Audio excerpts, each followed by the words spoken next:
Yo, what's going on? What's going on, man? What's going on, Atlanta Falcon fans? This your boy, Antoine Smith, stopping in right quick to give out my quick thoughts on something I was reading up on the Falcons SI. Y'all can go check them out on Twitter. They talked about the elephant in the room with Kirk Cousins, and he pretty much gave a straight, direct to the point answer. Look, he finally found the right time to shut the hell up. But at the same time, he don't want to answer this question because it's too telling as to what his future could be. And if you read the article, go to Falcons SI. This is where I got this idea from. Um, Look, the future at the quarterback position for the Atlanta Falcons is pretty much up in the air because you got to think Kirk Cousins is 37 years old. I thought I was about to say 27. That was wrong. But my opinion is uncertainty into next season. They say 9 and 12 months, which would put him back into the middle of the season range. But let's be real. I gotta tell y'all, reconstruction, full reconstruction, could have setbacks, could have anything. But I'm hoping the kid comes back sooner rather than later. But Kirk Cousins want to address with this question, and this question is never going to go away. Um, this is pretty much what he had to say. In regards to next season and the elephant in the room. He said, I think those kind of questions are for March. We're in December. We just have to play our schedule here, get through this, the next 3 games, and understand if you want to play football, well, if you win, those kind of conversations will take care of themselves. And he means if they go on a nice little run at the end of the year, which I still don't see them beating the Rams or possibly the Saints because the Saints swept the Panthers. And then Arizona coming up this week. Falcons haven't won it number one time since 1980 in Arizona. So that's bad news right there by itself.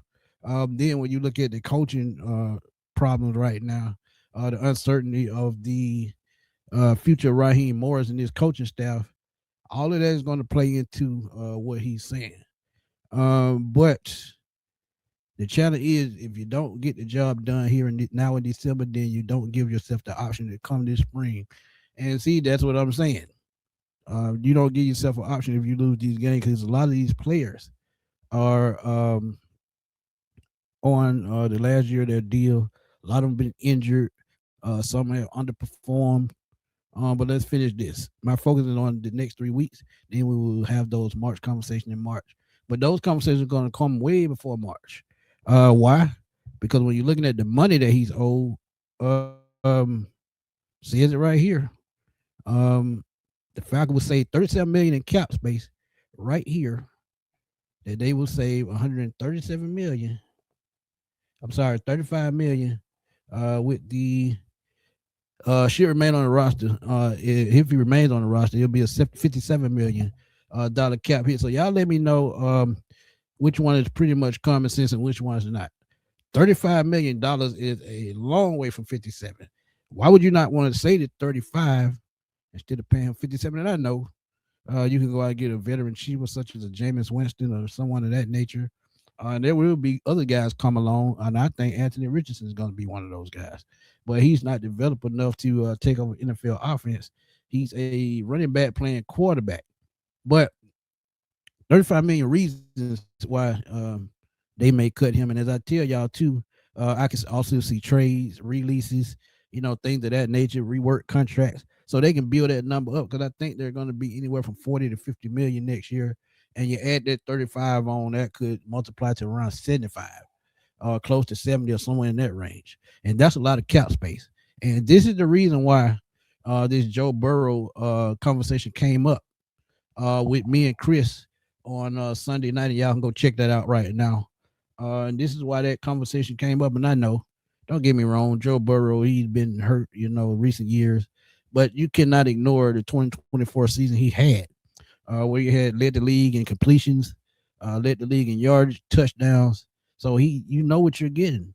And the Falcons' offensive line is much better than Cincinnati, even though they've had injuries. But if they come back full strength in 2026, I could definitely see a Joe Burrow move from the Atlanta Falcons if the Cincinnati are willing to trade this kid.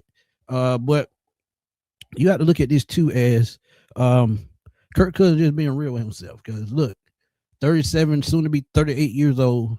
I think he's at the point in his career where he's a backup at the most, and he comes in and fill in these situations, sort of like a Joe Flacco. But the difference with Joe Flacco, he went to a team that needed immediate help in the Browns and Cincinnati. So in that case, he's going to start. But if not, he was a backup for what the last 5-6 years of his career, because he hadn't started in a while. Last time he was a full time starter was in Baltimore.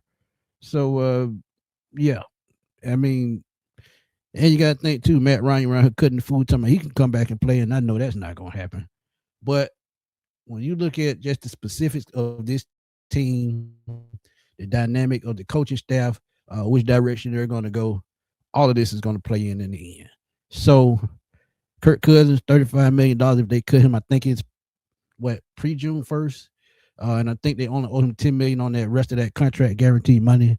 And they'll take that all day and, take the back end and whatever they owe on the back end, they'll take that and split it up down the road. So it won't hurt the cap. And honestly, when you look at what the Falcons need in this draft, a lot of that is going to come factor in as well. Because if you can go out, maybe trade a Jesse Bates, maybe move up or down in the draft, get more draft picks. This story just starts to, broaden the horizon as far as what they're going to do at the quarterback position. Because even though if it was a rookie or a veteran next year, it steals, depending on the coaching staff. And the crazy thing is, before I get out of here, man, I think if Raheem Morris is still a coach, somehow, I think Kirk Cousins finds a way to come back. Why? Because that was his boy, that was his pick, and that's who he wanted as a veteran quarterback. And I keep telling y'all, the tug of war at the top between Arthur Blank and Raheem Morris and this offensive coaching staff. Arthur Blank wanted Mike Penix, or they say Terry Fontenot, but I don't believe that. But Kirk Cousins was Raheem Morris's guy from the time they worked together in Washington. So friendships are everything in sports, and we know that. But Kirk Cousins, 35 million reasons to move on from him at the start of the new league year or pre-June 1st, or however you want to put it. Or do you keep him and suffer that $57 million cap hit for the next 2 years and use him for a year until Michael Penix is ready and pay him to be another expensive backup when he comes back? But I don't think he'll do it because, as I keep telling y'all, guaranteed money for Kirk Cousins is everything. He only has $10 million going into next year if he's on the roster, and you're gonna up that number to about 25, at the least 25. So that's my thought on that, man. Y'all know what to do, man. Let me know what y'all think. Drop those comments. Let's debate. Let's have fun as always, man. Y'all know how we do it on Sports Machine. This your boy Antoine Smith signing off. I will holler at y'all soon, man. Peace.